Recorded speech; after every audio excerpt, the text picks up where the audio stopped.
एक समय शहर से कुछ ही दूरी पर एक मंदिर का निर्माण किया जा रहा था।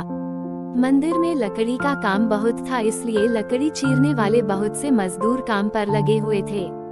यहाँ वहाँ लकड़ी के लट्टे पड़े हुए थे और लट्टे व शहतीर चीरने का काम चल रहा था। सारे मजदूरों को दोपहर का भोजन करने के लिए शहर जाना पड़ता था, इसलिए दोपहर के समय 1 घंटे तक वहाँ कोई नहीं होता था। एक दिन खाने का समय हुआ तो सारे मजदूर काम छोड़कर चल दिए। एक लट्टा आधा चिरा रह गया था।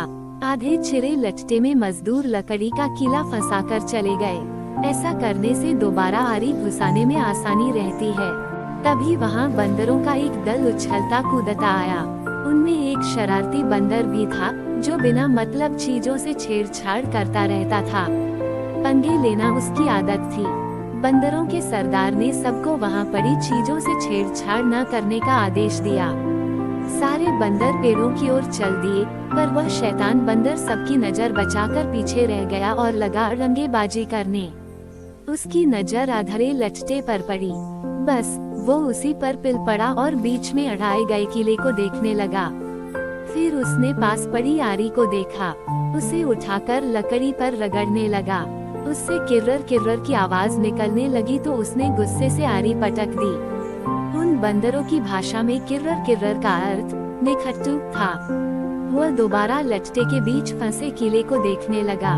उसके दिमाग में कौतूहल होने लगा कि इस किले को लट्टे के बीच में से निकाल दिया जाए तो क्या होगा। अब वो किले को पकड़कर उसे बाहर निकालने के लिए जोर आजमाइश करने लगा। लट्टे के बीच फंसाया गया किला तो 2 पाटों के बीच बहुत मजबूती से जकड़ा गया होता है, क्योंकि लट्टे के 2 पाट बहुत मजबूत स्प्रिंग वाले क्लिप की तरह उसे दबाए रहते हैं। बंदर खूब जोर लगाकर उसे हिलाने की कोशिश करने लगा। किला जोर लगाने पर हिलने व खिसकने लगा तो बंदर अपनी शक्ति पर खुश हो गया। वो और जोर से खौं खौं करता किला सरकाने लगा। इस धींगामुश्ती के बीच बंदर की पूंछ 2 पाटों के बीच आ गई थी, जिसका उसे पता ही नहीं लगा।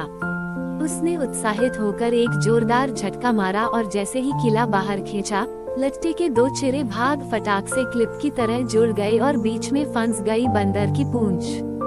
बंदर चिल्ला उठा। तभी मजदूर वहां लौटे। उन्हें देखते ही बंदर ने भागने के लिए जोर लगाया तो उसकी पूंछ टूट गई। वह चीखता हुआ टूटी पूंछ लेकर भागा।